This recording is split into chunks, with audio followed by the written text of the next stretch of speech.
For this problem, we're going to solve a compound inequality. Here again, we're going to solve our inequality and express our answer in set builder notation or interval notation, and then we're going to graph our solution set.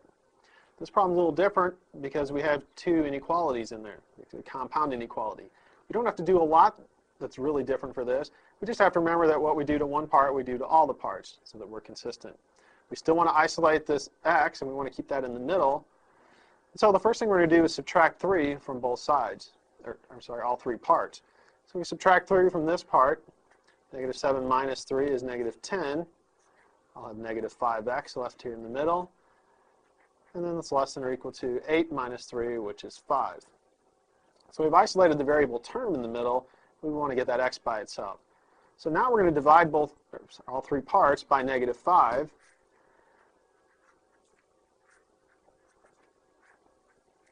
What's important about this is that when you multiply or divide both sides or all parts of an inequality by a negative, we need to switch the direction of our inequality.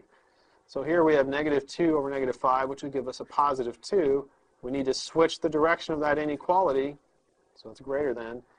Here we'll have just x, and here we'll have greater than or equal to negative 1. Now we typically will read from left to right, so we're going to rewrite this and put them in increasing order. Negative 1 is less than or equal to x is less than 2. Our set builder notation then will say the solution set is all values for x such that negative 1 is less than or equal to x is less than 2. For the interval notation, this makes it really easy. We see that this inequality is non-strict, so we're going to use a square bracket.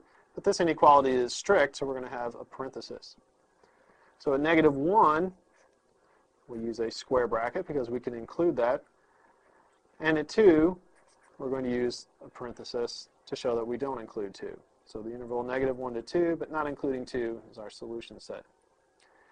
The last thing we need to do is graph that solution set. So we'll draw our number line.